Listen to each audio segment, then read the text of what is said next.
सर्वप्रथम Thomas Edison के मन में परिपथ विच्छेदक का विचार आया, जिसके द्वारा प्रवाह के पथ को तोड़कर विद्युत धारा के प्रवाह को रोका जा सके।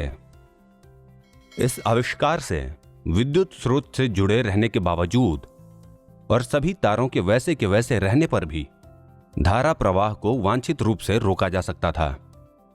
परिपथ विच्छेदक बाद में एक स्विच के रूप में विकसित हुआ। हम इस पर विस्तार से चर्चा करेंगे।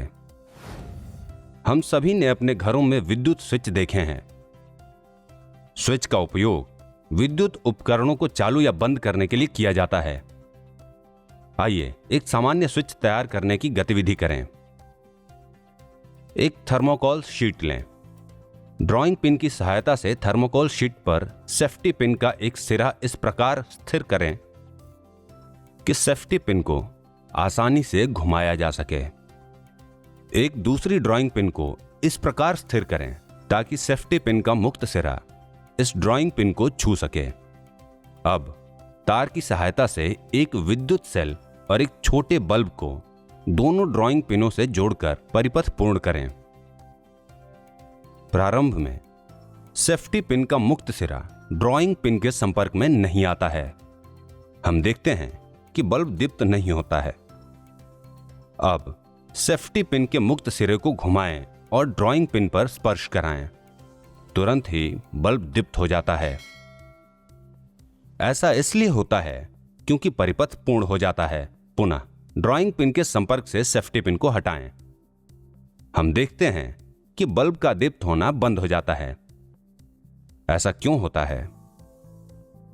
यहां सेफ्टी पिन स्विच का काम करता है। प्रारंभ में जब सेफ्टी पिन ड्राइंग पिन के संपर्क में नहीं होता है तो परिपथ पूर्ण नहीं होता है। इस स्थिति में स्विच को बंद कहा जाता है, इसलिए बल्ब जलता नहीं है। बाद में जब सेफ्टी पिन ड्राइंग पिन के संपर्क में आ जाता है तो परिपथ पूर्ण हो जाता है। अब स्विच को चालू कहा जाता है और बल्ब दीप्त हो जाता है। अतः विद्युत स्विच एक साधारण उपकरण है जो परिपथ को तोड़ता है या इसे पूर्ण करता है। घरों में इस्तेमाल होने वाले स्विच इसी सिद्धांत पर काम करते हैं।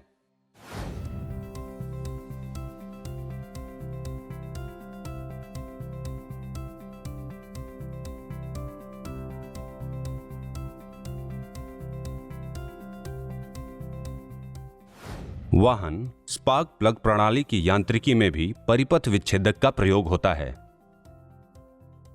स्विचिंग किसी भी विद्युतीय या विद्युत उपकरण के अनुप्रयोग के लिए मूल कार्य है। इसी के साथ हमने परिपथ के सभी महत्वपूर्ण अवयवों को पूरा कर लिया है। Keep imbibing. We believe in you.